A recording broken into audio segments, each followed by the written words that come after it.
Perfect. All right. Well, welcome to Mansion Mixers. I am Jennifer. I am your bartender as well as your presenter for the evening. Tonight, we're going to be talking about some women who did some Broadway producing. May not surprise you to learn that I am a grown-up theater kid and a professional history nerd, so no one who knows me in my real life is really surprised that I am talking about this today. But you might all be wondering, why are we talking about Broadway producers at Brucemore?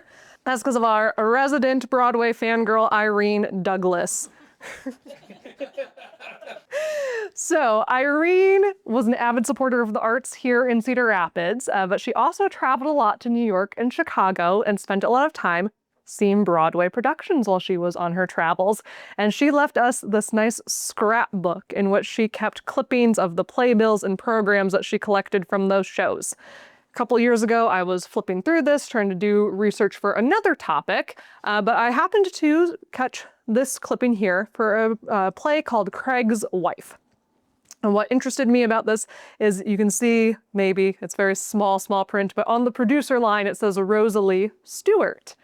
And of all of the program clippings I saw in this scrapbook, this is the only one that had a woman's name on the producer line, which intrigued me. So I start to do a little bit of Googling, and the first Google results are not super promising. I come across some blog posts that say Rosalie Stewart was the only woman producer of the 1920s, or Rosalie Stewart was the first woman producer on Broadway. And we're about to get into why neither of those statements are true. So when I go a little bit deeper in my searching, I find this magazine article from Everybody's Magazine that was published in 1926. It's written by Nanette Lincoln, and it features 4 women who were producing at the time. In this article, Nanette also mentions that throughout the country, there are some 10 or 12 women theater producers. So certainly Rosalie Stewart was not the only one, and neither was she the first. Before we keep going, let's address the elephant in the room. We are going to be talking about 1920s entertainment tonight. 1920s entertainment and pop culture has an element of racism to it.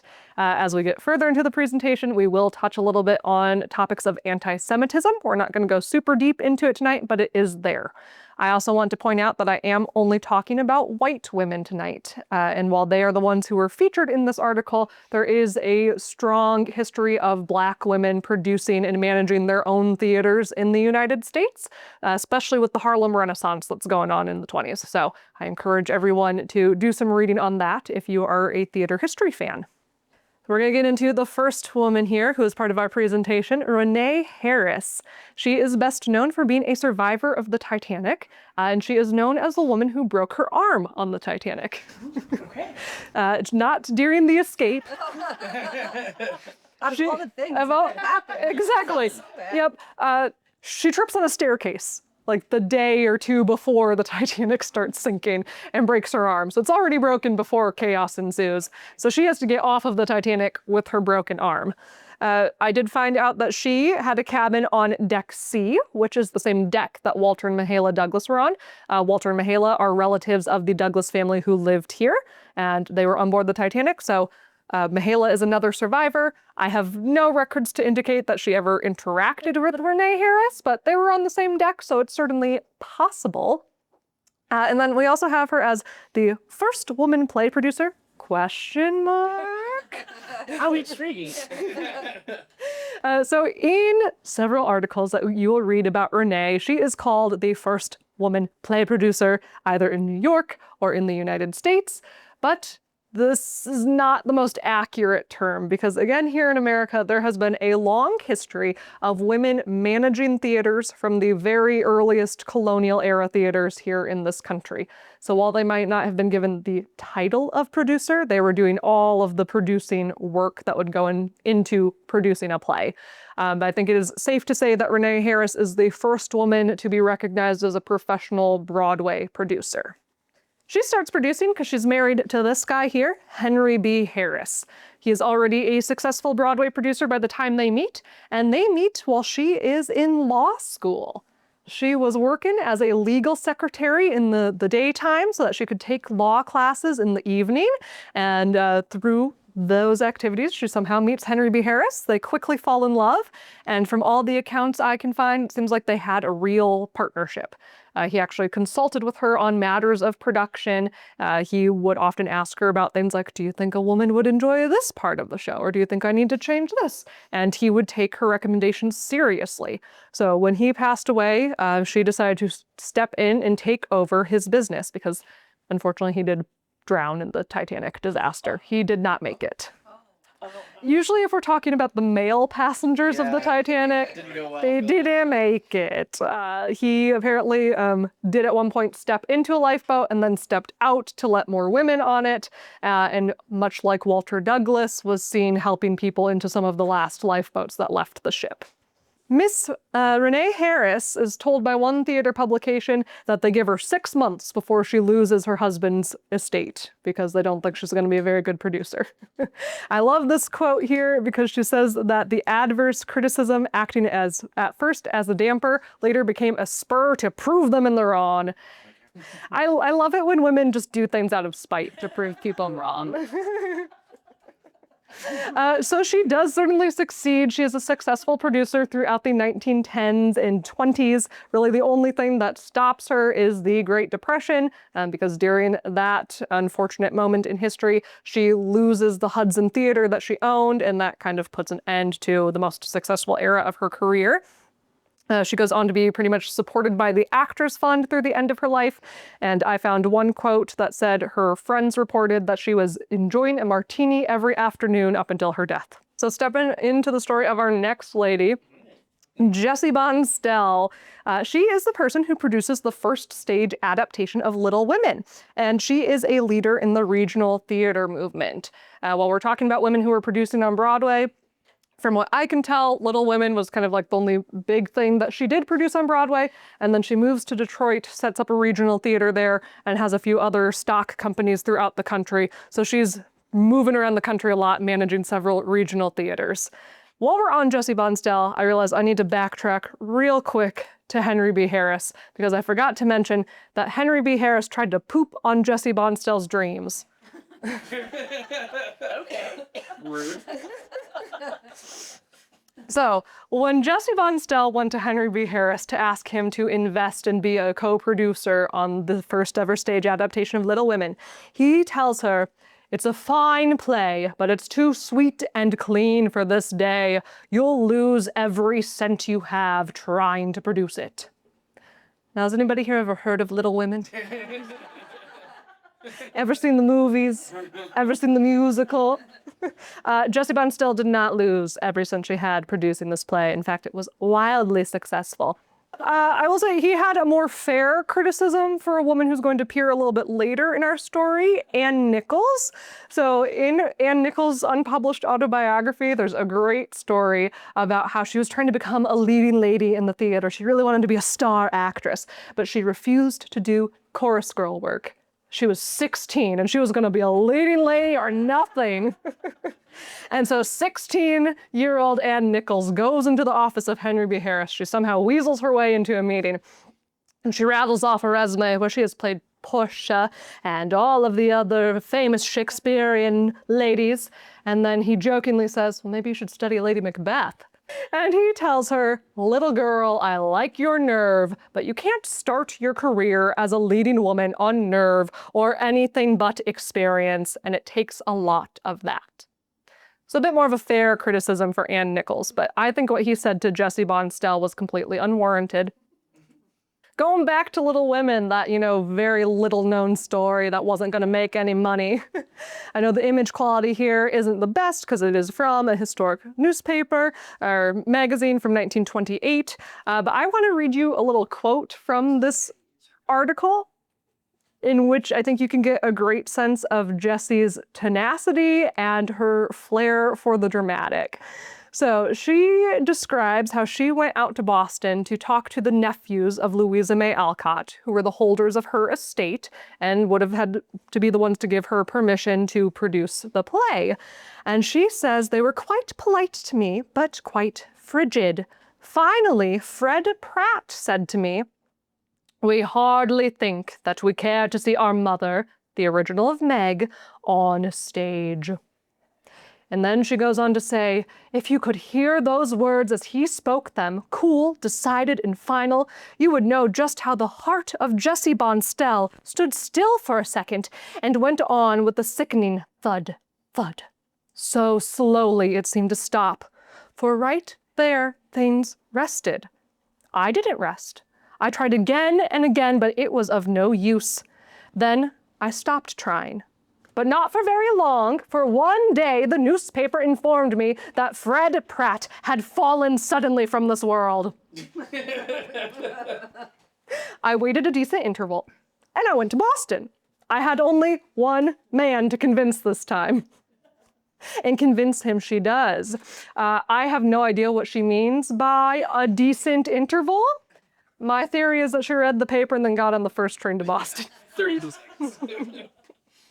So again, she is very successful in this, but the one kind of qualm she had about producing Little Women is that she desperately wanted to play Jo, but she didn't think she had the legs for it. Jo is described as being very lanky and leggy, and apparently she didn't have long enough legs, but she did finally get her wish when one day the Louisville production of Little Women, after it had been running on Broadway and transferred to various regional productions, unfortunately the leading lady fell sick. So the manager sends her a telegram and says, come quickly, the understudy is no good. And so she finally gets to achieve her dream of playing Jo in Little Women. I'm sure she was, so sad to have to step into the limelight there. I'll do it, she says reluctantly. Then we're going to move on here to Rosalie Stewart. Out of the four, she's the one I've kind of spent the most time with, and again, the person who kicked off this whole research rabbit hole of mine. I do have a video that goes more in depth about her on our YouTube channel. You can find it on Brucemore's Artisan Studio on YouTube. But just kind of want to highlight that she starts out as a vaudeville booking agent before moving into Broadway production.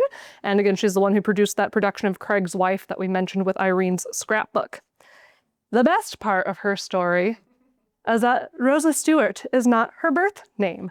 We're going to talk about what her name was when she was born, and I have to be very careful where I place the F as I pronounce this, because her name was Rosalie Muckin Fuss. Muckin Fuss. So she changes her name for business reasons. She takes on her dad's middle name as her last name, and her younger brothers Lee and Stewart follow fashion and change their last names. So you might have noticed her youngest brother there, Stewart. Becomes Stewart. So as we're talking about the Muck and Fuss family, we're gonna take an intermission for baseball crimes. Wasn't expecting, probably to talk about baseball in the theater kid presentation, but here we are. So Rosalie's dad, if you thought Muck and Fuss was bad, BS Muck and Fuss. His name is Benjamin Stewart Muckinfuss, and so in the newspapers he often goes by B.S. Muckinfuss. And the baseball part comes in here because he is the secretary to a man called Chris Vonderhay. This says Nonderhay. The New York Times got it wrong. It is Vonderhay. He was an immigrant from Germany who wanted to sell beer. He owns a saloon in St. Louis and happens upon the idea that baseball is a way to sell more beer.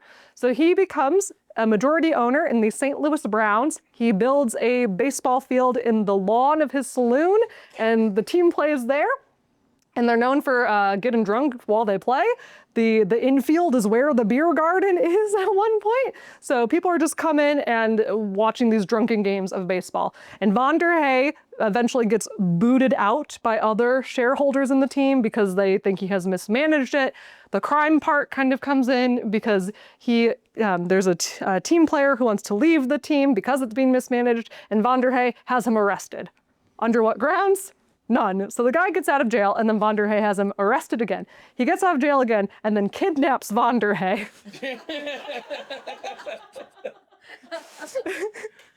So through all of this, Vonderhay is eventually booted out of the presidency of the team. B.S. Muckinfuss becomes the second president of the team, but only lasts a couple years because people don't think his leadership is all that great. So after that changeover, he does stay on with the team for a little bit. And then 1906, he nopes out of St. Louis, goes down to Dallas, and becomes a vaudeville manager down there. Rosalie drops out of school to go with him. So she begins her vaudeville booking career down there. Rosalie did not commit any baseball crimes, but she did play baseball. That's her when she's about 10 years old. Her team was featured in the St. Louis Dispatch for beating the boys team. I have a quick quote from this article that I think is a bit of a baseball crime. It says, "Their pitcher is Rosalie Muckenfuss, and she throws like a boy. Physiologists have said that the structure of a woman's clavicle makes it impossible for her to throw man fashion. Rosalie is an exception."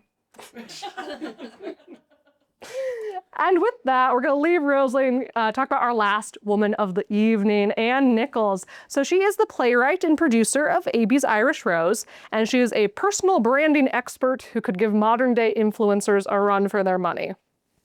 So has anybody here heard of Abie's Irish Rose? I'm not really expecting anyone to, but if you were alive in the 1920s, you would know all about this play. It became the longest running play on Broadway in 1925. It ran from 1922 until 1927. It spawned regional productions throughout the country, including some that happened here in Cedar Rapids. So people were buying tickets to go see Abie's Irish Rose.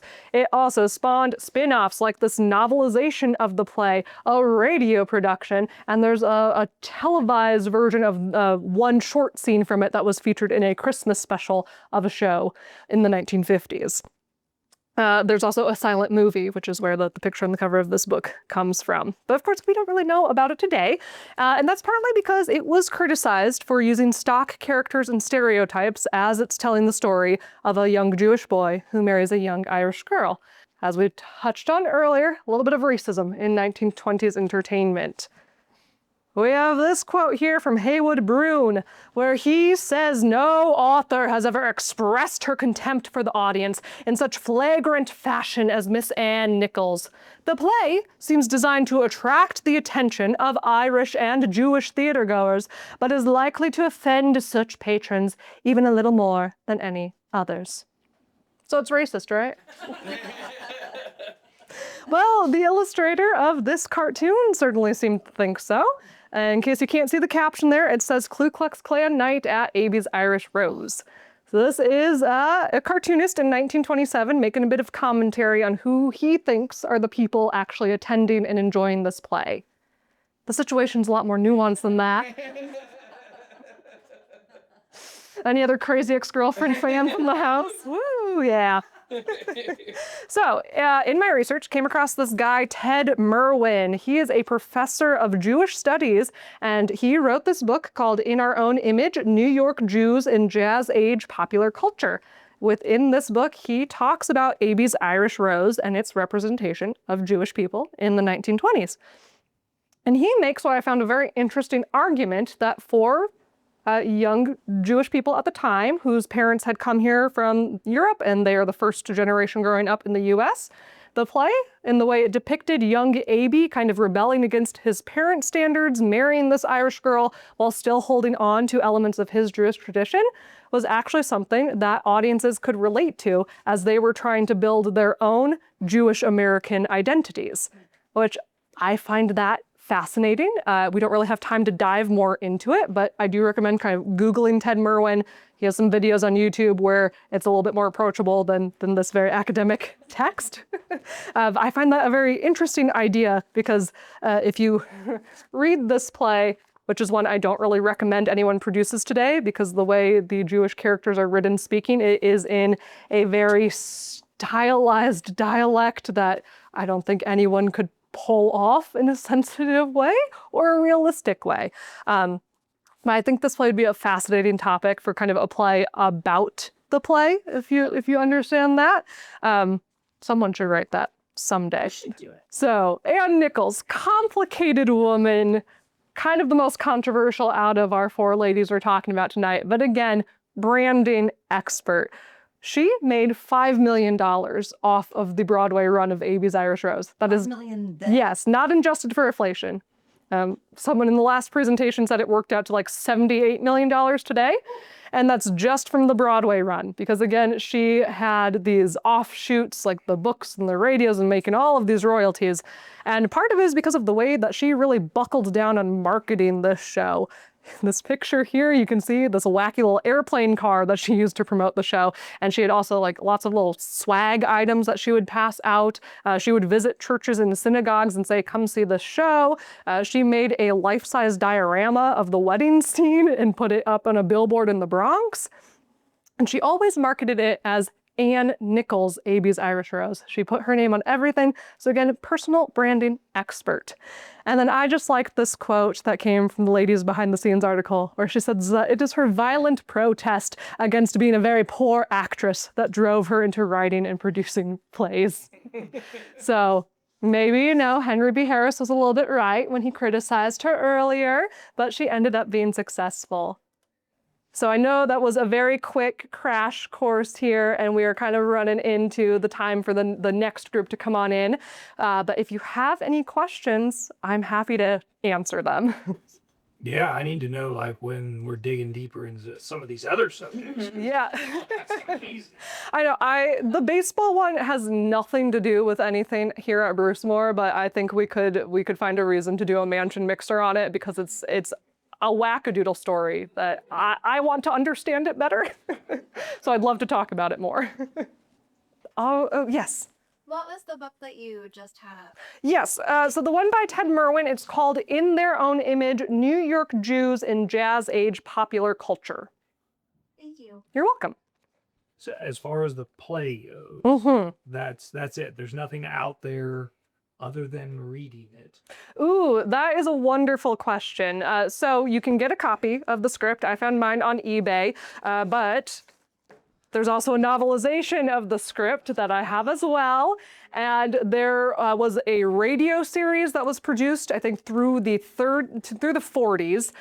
Understandably, this property kind of fell out of fashion after World War II. So you can find some recordings of that radio production. The audio quality is not the best, but they're out there. And then there is one clip I have from a 1950s TV special where they filmed a bit of the very end of the play, where the two fathers make up and bond over the fact that their children have baby twins. And so their animosity is cured by cute babies.